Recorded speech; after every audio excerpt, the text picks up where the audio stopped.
everybody. Basically, to start off with is I'm a full-time carer.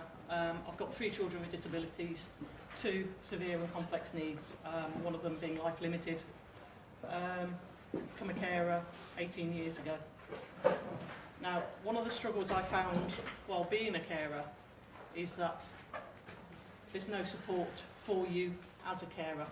A lot of the organisations look after, and they do a fantastic job, look after the people who are disabled or got needs, and they've got an add-on as being a carer. Myself, we had an absolutely fantastic journey up until the age of 5 with my 2 boys who are severely disabled. And from that, when they hit mainstream school age, that's when we started having problems. Me personally, I've taken the local authority to court and education, and that was when I realised a lot of carers needed help in their journey, as there was very little or no support. Started We Love Carers in 2009 as a project really, and we've become a charity in 2012. We've now got around 400 parent carers of that's parent carers of children under the age of 16 on our forum or on our books, and we've got about 120 of adult carers that obviously look after. Doesn't have to be family, can be family friends. More than likely it's their adult children that they look after. So we've got in the region of about 500 plus parent carers that we support during the year. Some of the stuff that we do is DLA forms, helping them get benefits. One of the things as well is that if you're a carer, I personally, or us as a family, we lost about 40 grand a year because I had to give up work and my husband had to go part-time. He's now actually a full-time student here, but like I said, he had to give up work and go part-time. So a lot of families or carers live on the breadline or below the breadline. A lot of them still have to pay mortgages, a lot of them obviously council tax. Your bills are still there, and like I said, you don't get a fat lot of support basically as a carer.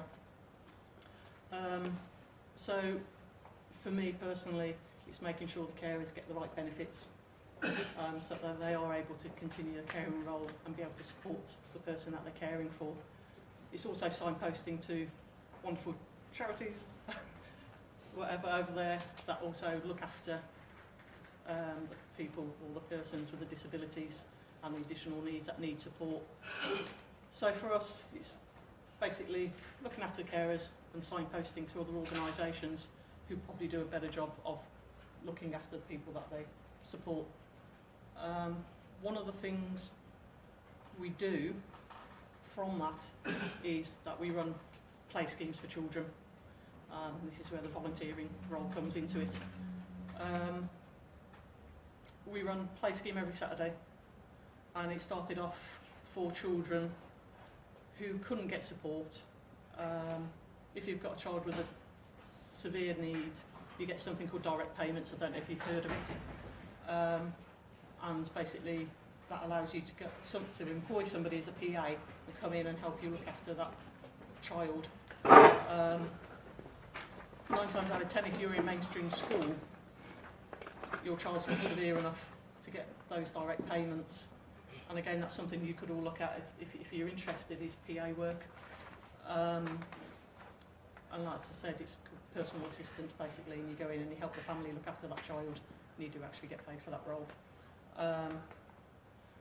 But mainstream kids, mainly autistic kids, don't get support, and a lot of the families are at the wit's end because they don't get the support with that child.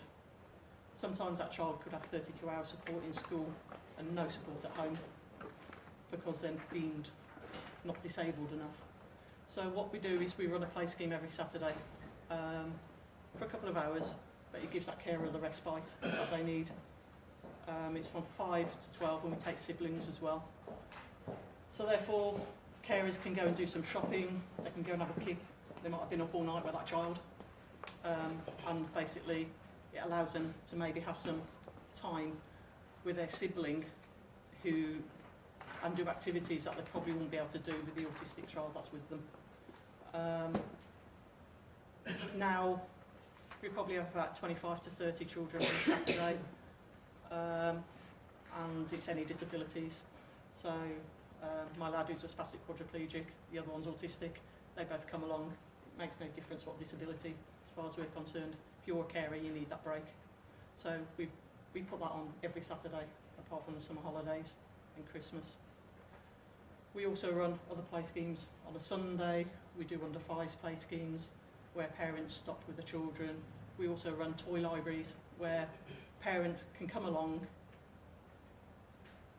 take whatever toys they want basically, and bring it back the following month. A lot of the toys that are for disabled children are really expensive. Some items cost £300 or £400 to go upwards.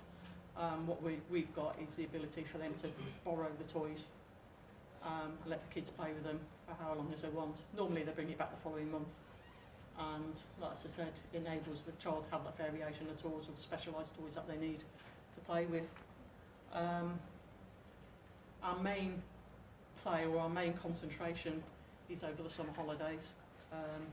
6 to 8 weeks is a long time if you've got a child with a disability and you've got no support.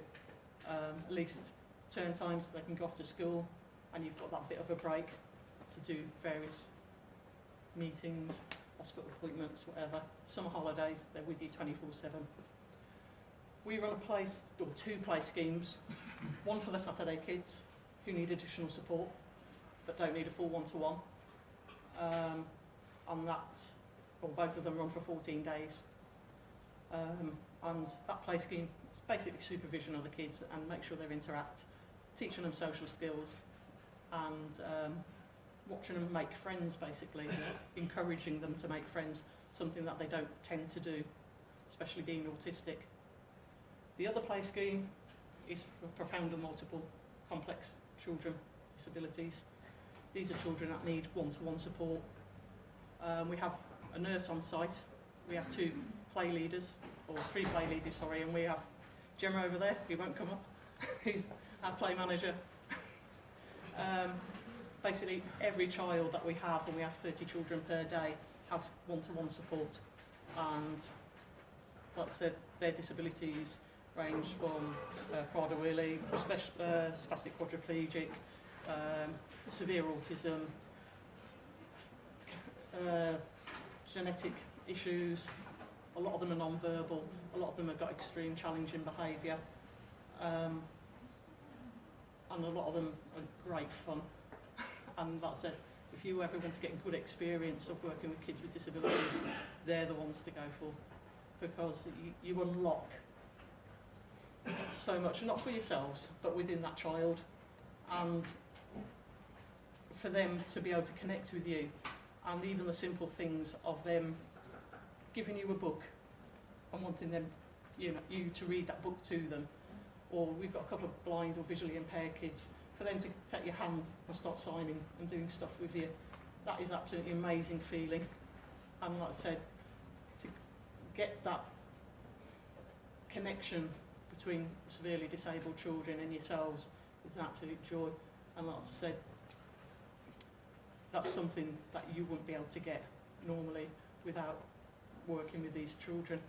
I say, if you're looking at going into health or social care, as I said, working with the most profoundly disabled kids, it's certainly an eye-opener, and it certainly makes you think whether that's the actual role that you want to do. We do get kids or volunteers who actually walk out after the first day because they didn't realise how challenging or what an eye-opener working with kids with disabilities is.